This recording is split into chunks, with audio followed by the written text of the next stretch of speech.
Mr. Mkhwanazi came before us a number of times, in fact, having been dismissed from the SAPS and having a number of losses in court.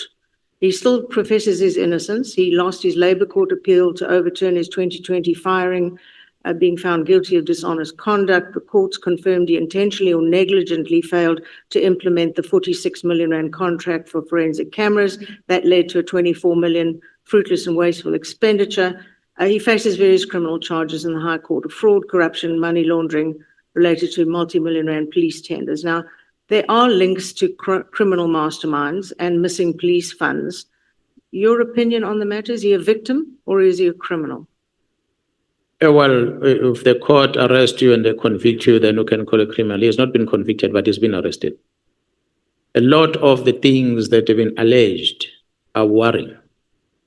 But from my little corner, on some of the observations that I'd made, there were question marks. There were indeed question marks. Yes, I was worried about how IP and Paul O'Sullivan came about these investigations that they did, which was, to me, a breach of security from the police or security of the country for a person private like Paul O'Sullivan to get to know about the construction structures of someone's property. However, I'm a policeman. Not to expect everyone to earn the same as I earn. Other people will have other source of income. But when you start seeing your colleagues to live a certain lifestyle, you begin to wonder what leads into this. And I'll give an example, honorable member, that part of my discovery, I had gone to a BMW in Montana. I bought an X5 and I was paying installment of that X5. They still gave me a discount, I think close to 100,000 rand, but it was still expensive monthly payment. A month or so later, a colleague of mine, we are sitting and talking. She tells me that her car was damaged and is sitting on bricks. She's not able to service it. So I asked her, why don't you service the car? Because there's insurance. She said, no, I can't sell the insurance because I'm a single parent. I can't afford. I just bought a house that cost 3 million rand, which also raised my eyes. I said, you're a single parent, 3 million rand house, how do you afford it? Because I can't afford it. I'm married, my wife is giving me some money also, but we can't afford that lifestyle. So this one says, I can't fix my car. I think almost 2 months later, the generals are fighting in front of me. I don't know the reason for the fight. So when I went deeper to try and establish, I discovered that this one who said cannot afford to fix a car, she now drives an X5. So where does the X5 come from? The X5 come from the same garage where I bought mine, but was given for free. Allegations. And I'm asking, but why would a person get the X5 for free? What did you do? Then I discovered as they were talking that it was a kickback from the purchase of the fleet of the VIP, the BMWs that you see for the VIPs. The modus operandi in the police, what I gather is that we hold the money back because we have a contract, Treasury negotiates a contract with different companies to buy cars. And we must buy from the manufacturers of cars, not from a dealer on the corner of the street. But when you go to the manufacturer of the car and you want to buy, and the manufacturer says, I don't have the cars on my floor, then that manufacturer must refer you to a dealer that has the type of a car. But there must be a letter. Then you go to the dealer, you say, I want to get this car, then that's how you buy it. But you don't buy it direct from a dealer because it's not registered on a central database. You then need to get a person who's registered on the central database. So there's this gentleman who's registered on the central database. The person stands on standby. A dealer in Montana goes to BMW South Africa and order 50 plus X5s and put them in a basement in his garage and don't sell them. The police, PSS, wants to buy a fleet of cars because you've changed the ministers and so forth. We need new cars. There's budget.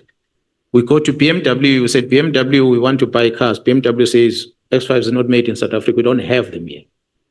We have to import them. But because you need them now, they check on the system and say, that dealer in Montana has the fleet. They give you the letter. You take the letter, you don't go to BMW, you go to this guy on standby who's a service provider who's registered on a database. We say, place an order, we need 50 X5s. This guy goes to BMW, he collects these 50 cars and he gives it to you, you pay him. That's how, in return, the dealer releases an additional car as a bonus to whoever that facilitated the deal. So the purchases of these cars that come as a fleet towards the end of the year, over many years, have been systematically ordered in that fashion, and there's kickbacks coming out. What have you done about it? So it's something that I picked up. Remember, I'm not part of this procurement, and I picked up there's something like this. And then I raised the colleague and said, but you need to open cases if there's something like this. But when the case, I'm told, landed in court, which some of my colleagues that you spoke about are in court today, I was happy. And one of the officials said, but we need that dealer. Because I confronted the dealer when I went to him. I said, you sell me a car and I must pay so much installment, but you give my colleague a car for free. How is it possible? He was angry with me. There was a lockdown in 2020. The first opening of international travel, that gentleman sold his company. He was on the first flight out of South Africa to Canada. He's in Canada this week. So he knew you were. So it's a syndicate that has been running for that long. So that's what I'm saying now. When you start seeing colleagues living in a certain lifestyle, Gen Mkhwanazi driving a car that is installment of 20,000 rand. He stays in a house that the installment is 20,000 rand. Children goes to school where the school fees is more than 10,000 rand. How much does Mkhwanazi get? These are the questions that. That's why we've called for lifestyle audits over and over. Long overdue. Yeah. Look, if we're taking a more global view, is it possible that the batches of drugs and weapons that go missing from the SAPS virtually in every province are part of a system run by a particular individual or a group of individuals pulling the strings and with deep internal knowledge of the SAPS and their activities nationwide? They know when they're going to pounce on a huge drug haul or whichever. And as you said previously, some of it then disappears. And are they not perhaps linked to global syndicates? Now, there are, of course, global syndicates running drugs, child trafficking, prostitution, CRT heists, kidnappings everywhere. They're earning a fortune, and they pay for equipment that can basically leave any police service in the world in the dust. They are that powerful. They can fly in under the radar, fly out, drop off, pick up children, off they go. It's happening globally. Is it possible that our problems are linked to those? It's an intentional problem. You're correct, Honorable Member. Our people in the country and in different provinces, these big five we're talking about is just the tip of the iceberg. Yes. There are big boys out there that have not been spoken about. Some of them in Cape Town, some of them in KZN and many other places, different races that are running these operations. The modus operandi is to import these things into the country, majority of the time. They come under goods that have been imported, and they get a lift from the container of a legitimate business that brings things in.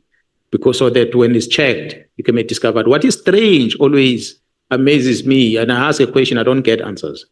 When you hear from the members of both DPCI and Crime Intelligence telling you that we have an information of a shipment, they travel from Pretoria to Durban, and they've identified a container. And indeed, in that container, there's drugs. How did they know about it? They'll tell you a source from abroad. Those are the questions. But they don't just say, we've identified Mkhwanazi, we leave you the container, and they leave. No, they don't do that. They say, we've identified the container, we take it, we go to a police station, we book it in as SAP13, we book it out immediately, we put it in our cars, we drive with it to Pretoria. Yeah. So what's happening in between that? So I've raised these things as a problem. That's why the Nshakome is looking at the methodology of making sure things like drugs, when you find the drugs, you must destroy it almost immediately. But with there to be legislation amendments with NPA on that regard. I'm still trying to work out who and which police officers were the ones who, during the riots in around eThekwini, went to the harbour, ordered them to pull down a container that was 3 containers up, and to drop it in an empty room and then leave. And of course, it was filled with ammunition, and it was then looted. And I know full well there was a truck offloading boxes of ammunition into the Lacey Road settlement. I told both police stations, to the left and to the right. I had people watching. Neither of them arrived. Nothing happened. So someone is running something, and they were running that, and it's hugely concerning because nobody, it seems, has ever been arrested for doing that from within the SAPS. A part of the problem, honourable member, I will not know exactly how it came about, but part of the problem, provincial commissioners, Honourable Bredenbach said, what will you do as a provincial commissioner? I don't control the borders as a provincial commissioner. They are controlled by the division at the head office. But what I was told is that, and which I learned later, Durban Port, as you see it, it's not like the precinct of this parliament where you have the gate entrance, then you are in a precinct. When you leave this gate, you are outside. The Port of Durban is not like that. Yes, there are control gates to come in, but the storage of the cargo that is still under customs is kept outside the premises, offsite. So that container is one of those that came in and moved from the ship to the truck. The truck took it to a warehouse that is outside the premises of the port. It was kept there. So when that looting then happens, the opening of it, someone knew that there's ammunition in there. They would not have guessed that container out of thousands of them. But there are many containers that are still under customs that have not been cleared. In other ways, they're still within the port. They've not been released. But in the true sense of things, they are not in the port. They are sitting 5-10 kilometers out of the port. Are you satisfied that you have sufficient evidence against Lieutenant General Shadrach Sibiya to have him arrested, charged? From what the case I opened in KZN, I'm confident with that. And from what I gather from the team working in Gauteng, there's quite good information that they have already. In your opinion, did the Minister of Police, Senzo Mkhwanazi, commit a crime? What crime would that be? Was his order to disband the BKTT illegal in terms of the law? From me as a complainant, it was illegal in terms of the law. What law? Defeating the edge of justice. It is action that led into what transpired after that affected the investigations in KZN. You have spoken out about investigations probing a specific trust account belonging to Minister Mkhwanazi in order to identify the source of the funds. What is that about? Is the investigation part of a broader inquiry into allegations of corruption and whether the minister, he is still a minister, I think, has links to criminal syndicates or tender tycoons, and how far along is the investigation? As someone, well, you say there are criminal charges.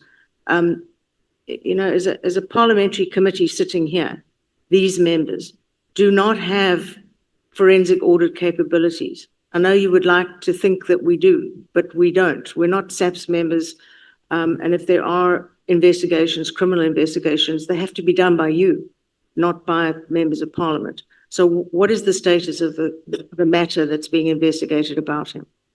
Although without getting much into details, I remember, and I'm talking not necessarily being directly on that investigation, but from the information I'm getting, a briefing from the colleagues, is that part of why we end up talking about the trust fund account is because it extracted from the communication from the Matlalas and the other people about having moved money into a trust fund, BMWs and the likes.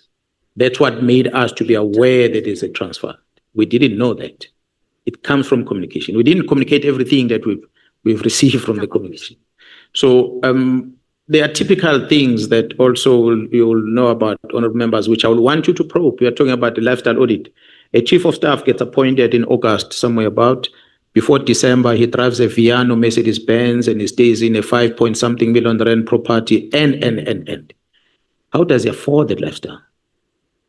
The information I'm getting is that there was a big tender that was contested in the water affairs in KZN, Mgeni Water, which ordinarily the highest bidder was supposed to be 5 billion rand, but that highest bidder lost the tender because the one that won a tender came at 7.2 billion rand. So it's some of the things that members should not just let it loose and must be able to check it out. That how is it possible that some things like this can just happen? And finally, please put something to bed for me. There are seemingly endless complaints from members of KZN SAPS, not crime intelligence, SAPS members, saying they have to repair their own cars, buy their own tires, literally feed their own detainees because there's no budget.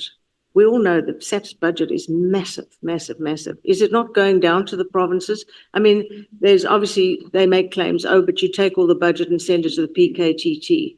So there's a lot of envy there. So is it true? Isn't it true? Why is the budget not hitting the ground at station level below that?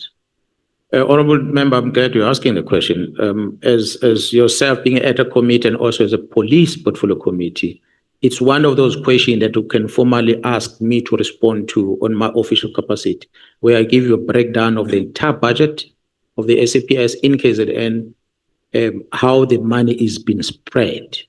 The person heading my finance is Brigadier Motley, and I think she's doing a wonderful job in managing the budget on our behalf. The garage problems remain the biggest sore point for us. There's a shortage of artisans. There's a shortage of equipment in the garage, but then there's also corruption within. So you'll have a vehicle that should be serviced in the garage and come out, but that vehicle is not serviced in the garage. It gets referred to an outside person.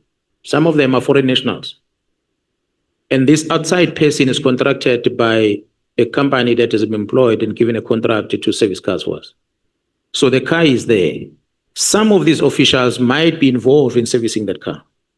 Eventually, the car comes back in and is fixed, and it goes. A month later, it comes back. Then you ask yourself a question. When it leaves and it comes back a month later, what is the problem? Diagnosis is done, and they give you a different problem on the car.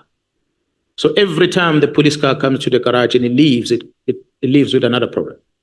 So it's a system internally that is not working. So for us to correct that, we need to have these in-house services, cameras every corner of that property, so that nobody goes in with things and go out with things. Perhaps we might start seeing cars being repaired properly.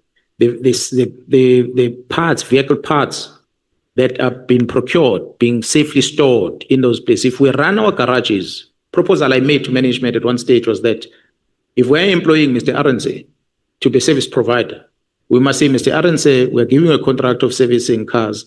In your garage, you're going to service our vehicles for this period of a year. No other car goes into your garage. So that is held accountable for cars coming in, get service, and they leave, and the quality of those cars. He then be accountable for that. At this present moment, what we do in our contract, we give him a contract, but it goes and outsourced to other people. Outsources. And when it's outsourced, those people will strip, send a quotation. Quotation comes in this amount, sometimes inflated. And when it's inflated, the budget is not there to pay for that part, which becomes part of the problem. So there's a whole garage management that needs to be addressed in the South African Police Service. Again, honorable members, that these things are centralized at national office. Be it a contract, be it everything is centralized. I saw it happening. It started, I think, under Ria Pierga. There was a person who'd supplied SAPS tires nationally. The system was working. The tender had to then be reapplied. He put in his tender. It was low. We knew he had the ability, but in fact was ignored and went down to the third chosen tender of two gentlemen who had no factory, no background, no ability, and she ensured it went to them, as I recall. And of course, anyone trying to challenge something for not receiving the correct tender result, they have billions of rands against their own kitty, and they just end up backing off and leaving. And that was, I think, one of the starts of the dramas that has ended up with these vehicles who sit around month after month, even years, not serviced, gathering dust. Yeah, it's that problem, I remember, and plus a problem of a police officer as a driver. The way we drive a state vehicle, we don't drive it the way we drive our own cars. No. We don't even respect a speed hump on the road on a police car, but we respect a speed hump with our own cars. So what do we expect when the car is driven like that? It's going to break. A lot of things are going to be damaged because of how we're handling it. We want to punish a police officer. We still, to date, the risk of the organization don't have any employment condition that compels a police officer to drive a car. Or to have a state license. Yeah, license. A lot of them just don't bother. they might have license, but they say, I don't touch a sticker. Yes. So pretty soon, we'll have cars parked and nobody Yes. drives them Some because stations too. on an employment condition is not a compulsory thing to have. So those are some of the things that one talks about, which is a risk to the organization. But yeah, we hope If the management. powers were devolved to the regions, to the provinces, you would be able to deal with situations like that. Exactly. Thank you, Chair. Hello, sir.